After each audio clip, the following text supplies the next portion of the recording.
In 1936, only 6% of the population had tattoos. In 2003, that figure rose to 16%.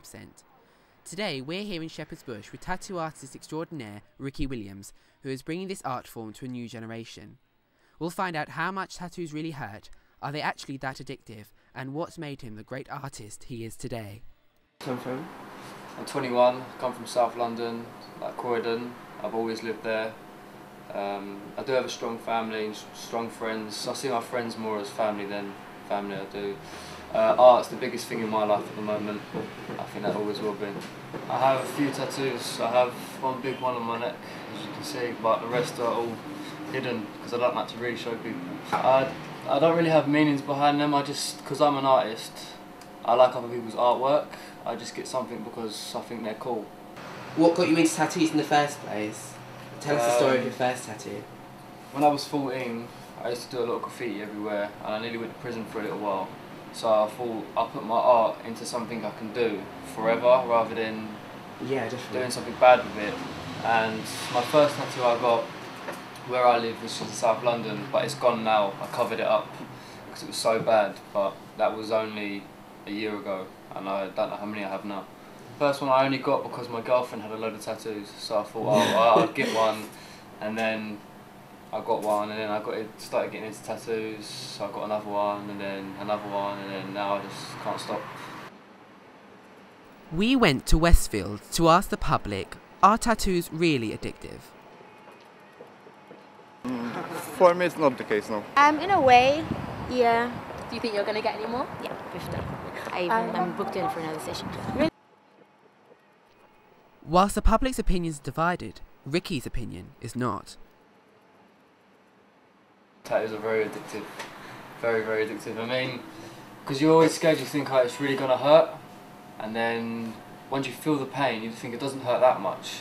And then you start wanting to fill in the gaps that you have. So say you have two big tattoos, you want to fill in the gap in the middle, and then you want to fill in this arm, and then this arm, and then your leg, and then it just gets so addictive. My mum and dad have never really had much power over me, if that makes sense. But they are very supportive. They really liked it, and they've always wanted me to do something with my art. So it's like you can't be a footballer without wearing a football shirt. If that makes sense. So I can't be a tattooist without having tattoos. So my parents don't mind. My girlfriend likes them. All my friends like them. They haven't got much tattoos though. Yeah, I just want to be like covered to here, and then like back, chest, everything. I wouldn't never do my face. I maybe do the back of my head one day. But it's everyone's look on tattoos. Like people say, "Oh, what will you do when you're 80 years old?" Well, I'll just be an 8-year-old man with tattoos. It doesn't bother me at all. Vogue and Grazia are just some of the fashion magazines reporting on the latest trend of designer temporary tattoos, such as those by Jean-Paul Gaultier and Chanel. Ricky, however, is less impressed. What do you think of the emerging trend of temporary tattoos, like stick-ons? It's really stupid.